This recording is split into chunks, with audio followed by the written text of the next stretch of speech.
Pessoal, tem uma explicação que eu sempre dou aqui no consultório e hoje de manhã, no meu primeiro paciente, eu dei essa explicação e a mãe falou assim: Puxa, eu nunca havia entendido isso e pela primeira vez eu entendi. E ela me falou assim: Poxa, por que o senhor não grava isso e coloca lá na página e tal? Então eu vou dar uma explicação, é uma explicação super curta, ela é uma explicação até mais ou menos óbvia, mas que na verdade muitas vezes a gente não pensa nisso. E como a gente não pensa, a gente acaba não ligando uma coisa na outra. Mas como eu sempre falo para vocês aqui na página, a neurociência ela é extremamente simples, muito simples, né? Por quê? Porque ela é revestida das coisas do nosso dia a dia. É só alguém te mostrar como que os pontos se ligam e você de primeira entende isso, né? Então, o que é essa explicação? A explicação basicamente é assim: quando você está conversando com uma pessoa, se essa pessoa para de te dar atenção, você para de falar com ela. Isso não é mais ou menos óbvio?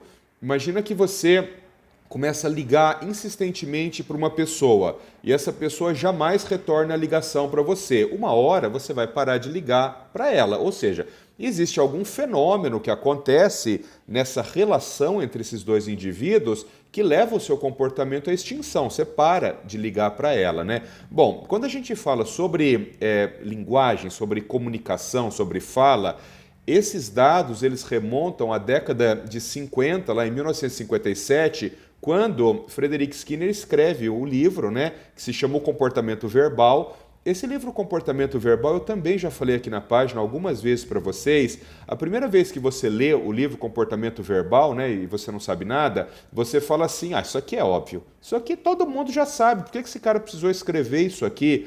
Mas por que você pensa assim? Porque você não sabe nada.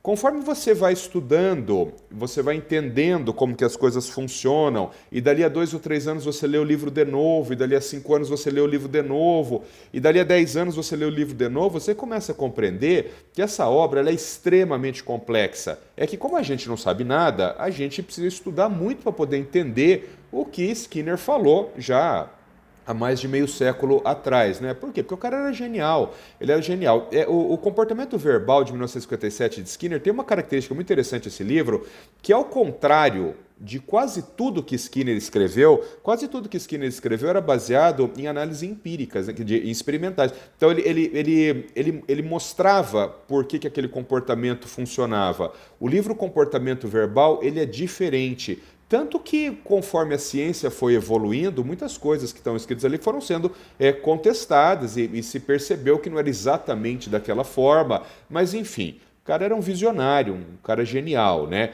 Então, por que eu estou dizendo isso para vocês? Porque, para entender isso que eu vou falar agora, que é óbvio, tem que entender esses fundamentos que estão lá atrás na década de 50, década de 70, coisa e tal.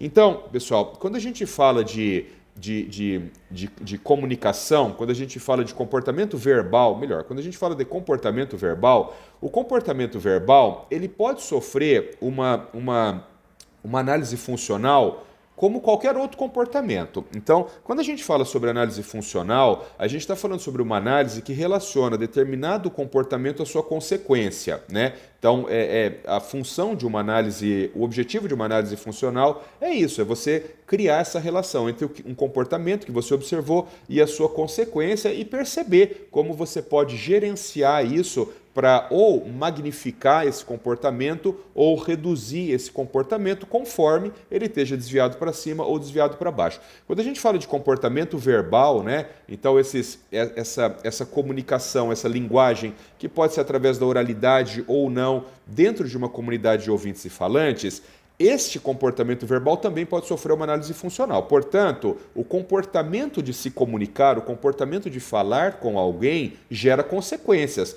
tanto no indivíduo como no meio. Então, se a gente mexe na consequência, o fato de você alterar a consequência vai alterar o comportamento. Pode alterar o comportamento. Muito bem. Dita essa parte teórica aqui, eu vou dar um exemplo, que o exemplo fica óbvio, tá? Eu estou trancado aqui no meu consultório hoje à tarde, mas não tem ninguém aqui, absolutamente ninguém, nem no meu consultório, nem no andar inteiro, não tem ninguém aqui nesse andar. E eu estou com sede.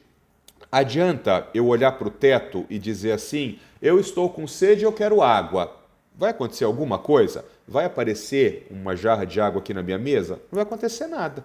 tá certo? Então, se verdadeiramente eu estiver trancado nesse meu consultório e eu estiver com sede, o que eu tenho que fazer? Eu tenho que apertar esse botão aqui e tenho que falar para minha secretária que está ali fora. Patrícia, eu tô com sede, linda, você pode trazer um copo d'água para mim? Aí aparece um copo d'água aqui.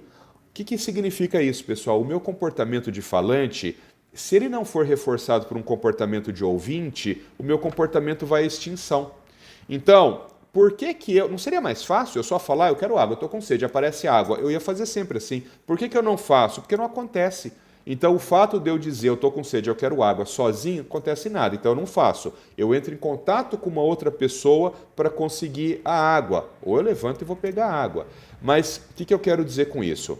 Quando você é mãe, pai, professor, qualquer pessoa, quando você quer levar um comportamento à extinção, comportamento vocal à extinção, o fato de você ignorar aquele comportamento, ou seja, você não gerar uma consequência reforçadora para aquele comportamento, vai reduzindo aquele comportamento até que uma hora ele desaparece. Então, como que eu costumo orientar as famílias? Imagina que você está andando no shopping e você, com o seu filho, que é de 5 anos de idade, você passa na frente de uma loja de brinquedo e o menino fala assim: mãe, eu quero esse brinquedo. Só que hoje não é Natal, não é dia das crianças, não é dia de aniversário, ou você não tem dinheiro ou o brinquedo é muito caro. O fato é que você não vai comprar o brinquedo. Como que é um bom jeito de você gerenciar esse comportamento da criança? Primeiro, você dá uma explicação que seja uma explicação plausível, uma explicação razoável. Ou seja, a criança fez um pedido, você não vai ignorar, você vai explicar. Então você vai dizer assim: filho, hoje não é seu aniversário, vamos anotar o brinquedo que você quer aqui e quando chegar no aniversário a mãe vai ver se vai ter dinheiro, eu vou comprar o brinquedo, tá bom? Essa explicação foi ótima. Ou, filho, imagina, esse brinquedo é caríssimo, nós não podemos comprar, não vamos comprar o brinquedo. Então vejam, a primeira explicação que você dá é uma explicação boa, nós vamos dar atenção à criança. Muito bem, aí você falou que não ia comprar o brinquedo, coisa e tal. Você deu 2 passos, o que o moleque vai falar de novo? Ah, mãe, mas eu quero o brinquedo agora, eu quero muito esse brinquedo.